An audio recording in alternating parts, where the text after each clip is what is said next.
नमस्कार विद्यार्थी मित्र. आज आपण शिकणार आहोत तापमानाचे उभे वितरण.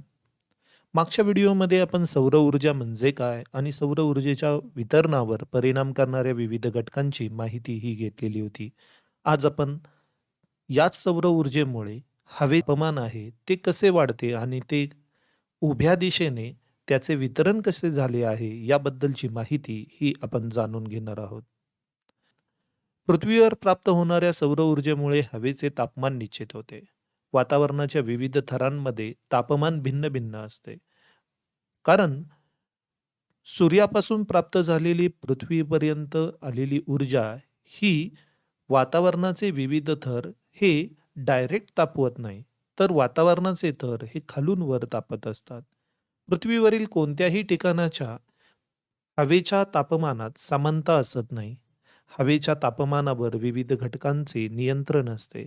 समुद्र सपाटीपासूनची उंची, अक्षांश, पृथ्वीचे सूर्यापासूनचे अंतर, समुद्र सान्निध्य, प्रचलित वारे, वातावरणाचा परिणाम, दिवस व रात्र यांचं कालमान, समुद्र प्रवाह, पाऊस, अभ्राच्छादित आकाश, जमिनीचा उतार, डोंगर रंगांच्या ओळींची दिशा, अरण्ये, जमिनीचा प्रकार अशा विविध घटकांचा परिणाम हा प्रामुख्याने तापमानाच्या वितरणावर झालेला असतो. मात्र हे सर्व परिणाम बहुतांश तापमानाच्या आडव्या वितरणावर परिणाम करणारे घटक आहेत. मात्र यांचा असणारा प्रभाव हा उभ्या वितरणावर कमी प्रमाणात असलेला दिसून येतो. आजच्या व्हिडिओमधून आपण प्रामुख्याने हवेच्या तापमानाचे उभे वितरण समजून घेत असताना या परिणाम करणाऱ्या किंवा नियंत्रण ठेवणाऱ्या घटकांची ओळख करून घेणार नाही, तर आपण डायरेक्ट सुरुवात करणार आहोत. मात्र आडवी तापमानाचे वितरण हे समजून घेत असताना आपण या विविध नियंत्रण ठेवणाऱ्या घटकांची माहिती घेणार आणि त्यानंतरच हा भाग पुढे घेऊयात. सूर्यापासून प्राप्त झालेली सौर ऊर्जा ही प्रामुख्याने लघुलहरींच्या स्वरूपात पृथ्वीपर्यंत पोहोचते. ती भूपृष्ठास येऊन ज्यावेळेस मिळते त्यावेळेस भूपृष्ठ तापण्याची क्रिया होते. हेच भूपृष्ठ ज्यावेळेस पुन्हा तापून उष्णता उत्सर्जित करते त्यावेळेस हे दीर्घ लहरींच्या स्वरूपात कार्य करत असते. म्हणून एमपीएससी मध्ये येणारा हा प्रश्न आहे, सूर्यापासून प्राप्त होणारी ऊर्जा हिला लघु लहरींमार्फत मिळणारी ऊर्जा असे म्हणतात, तर पृथ्वीने उत्सर्जित केलेली ऊर्जा ही दीर्घ लहरी म्हणून ओळखली जाते. समजा ही जी काही हिटिंग पॅन आहे, हे म्हणजे आपले पृथ्वीचे भूपृष्ठ असे गृहीत धरू. ज्यावेळेस आपण असे भूपृष्ठ म्हणून गृहीत धरतोय त्यावेळेस या भूपृष्ठापासूनही ऊर्जा ही उत्सर्जित होत असते.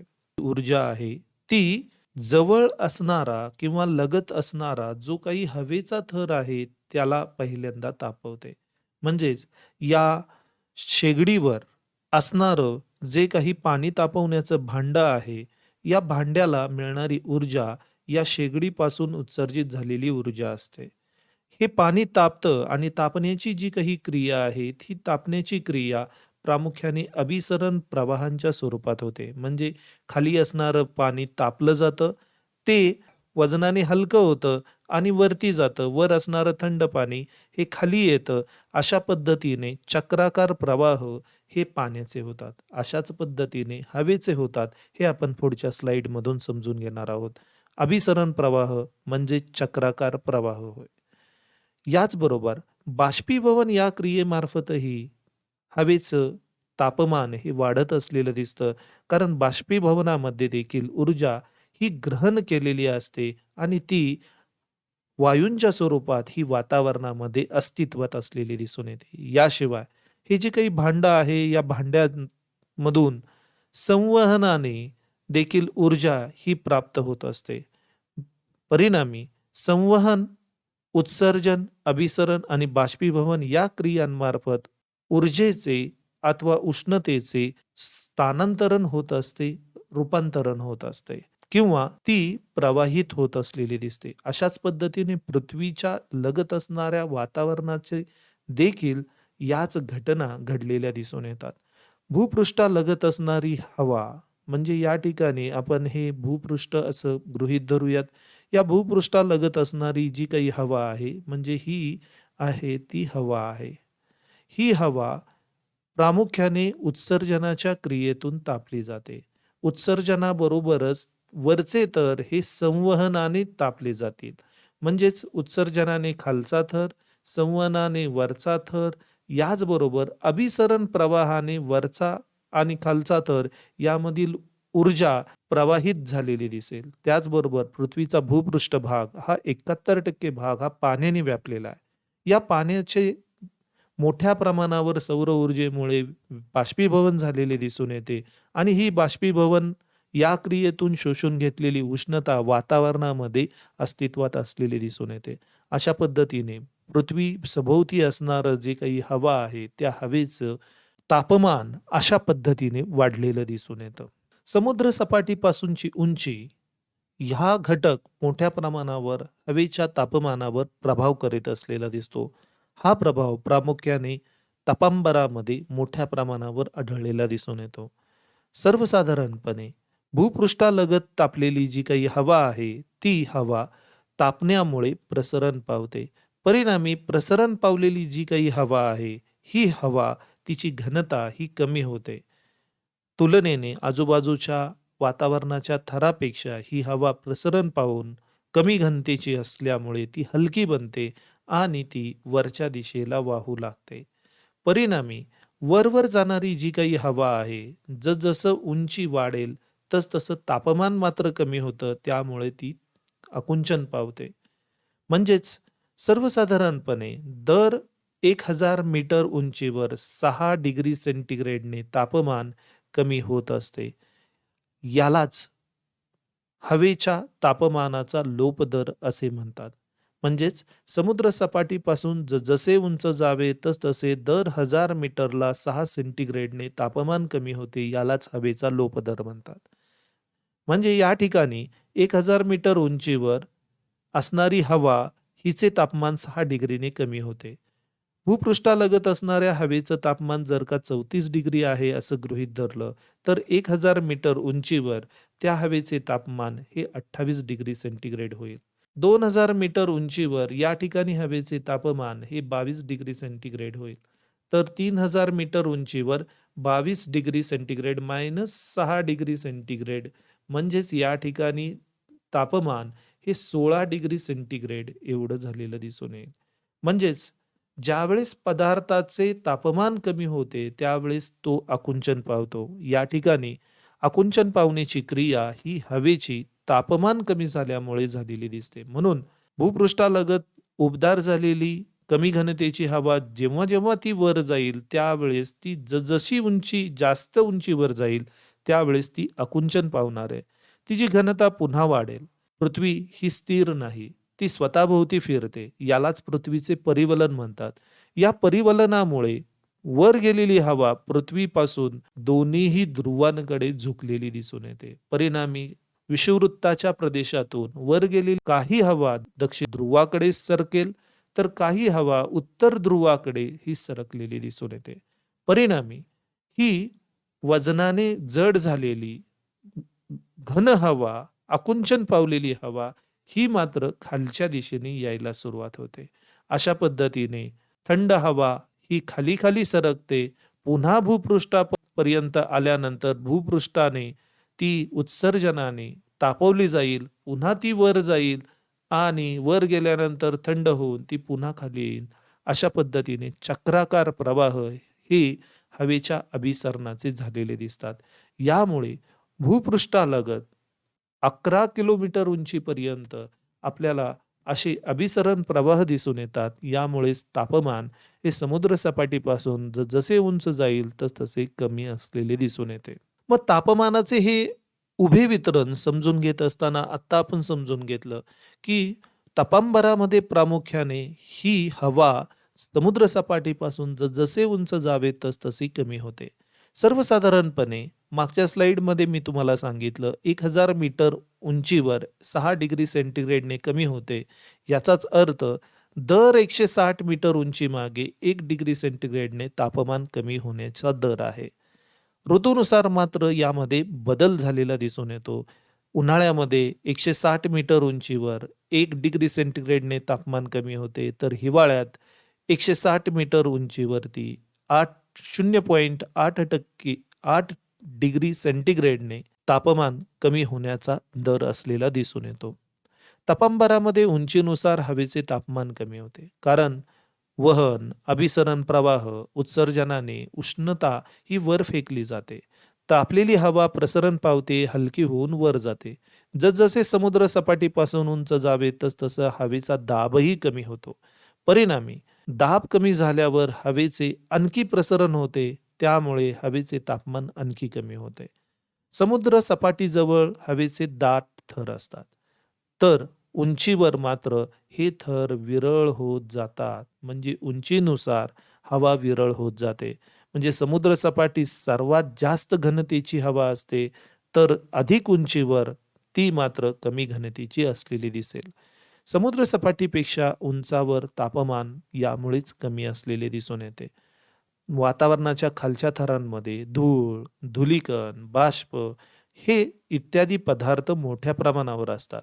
हे सर्व घटक हे उष्णता शोषून घेणारे घटक आहेत. जेव्हा सगळ्यात खालच्या थरामध्ये यांचे प्रमाण जास्त असते, त्यावेळेस समुद्र सपाटीस हवेचे तापमान जास्त होते. मात्र धूलिकणांचे, बाष्पांचे प्रमाण हे अधिक उंचीवर मात्र कमी होते. हवा विरळ होते आणि त्यामुळे उष्णता ग्रहण करून ठेवण्याची क्षमता, शोषून ठेवण्याची क्षमता ही हवेची मात्र कमी होते. त्यामुळेच उंचीवर हवा ही विरळ असून ती कमी तापमानाची असलेली दिसून येते. सर्वसाधारणपणे 11 किलोमीटर उंचीवर -56 डिग्री सेंटीग्रेड एवढ्या तापमानाची नोंद झालेली दिसून येते. तापमानाचे उभे वितरण समजून घेत असताना आपण स्थितांबरामध्ये काय परिस्थिती होते ते समजून घेऊ. स्थितांबरामध्ये उंचीनुसार हवेचे तापमान वाढत जाते आणि -56 डिग्री सेंटीग्रेड पासून ते 0 डिग्री सेंटीग्रेड पर्यंत होत असलेले दिसते. 60 किलोमीटर उंचीपर्यंत ही क्रिया स्थिर असते. म्हणजे 0 डिग्री सेंटीग्रेड हे तापमान 60 किलोमीटरला स्थिर असते. यानंतर मात्र पुन्हा तापमान कमी होण्याची क्रिया मध्यांबरात होत असलेली दिसून येते. 0 डिग्री पासून -80 डिग्री सेंटीग्रेड पर्यंत हे तापमान कमी होत गेलेले दिसते. या उंचीनंतर मात्र हवेचे तापमान उष्णांबरामध्ये कायम वाढत जाते आणि ते तापमान हे 1700 डिग्री सेंटीग्रेड पर्यंत नोंदवल्याचे दिसून येते. आपण आकृतीद्वारे हा भाग अधिक स्पष्ट समजून घेऊयात.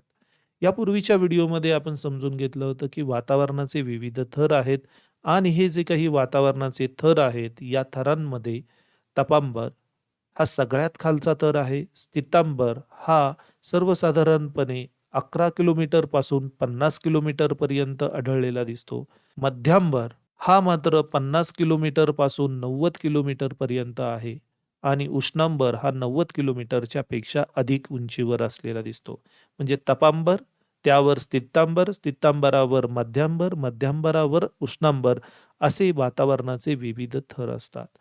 या वातावरणाच्या थरांमधली आलेखाचा ही बाजू आहे ती उंची दर्शवते, ती किलोमीटरमध्ये दर्शवते. तर एक्स अक्षांश यावर मात्र तापमान दर्शवलेले आहे. या ठिकाणी तापमान हे 0 डिग्री सेंटीग्रेड एवढे असलेले दिसते. 0 डिग्रीच्या उजवीकडे तापमान हे वाढत गेलेले दिसते, तर 0 डिग्रीच्या डावीकडे तापमान हे घट होत गेलेले दिसते. इथे -20 degree centigrade, -40 degree centigrade, 60 degree centigrade, -80 degree centigrade असे तापमानात घट झालेली दिसून येते.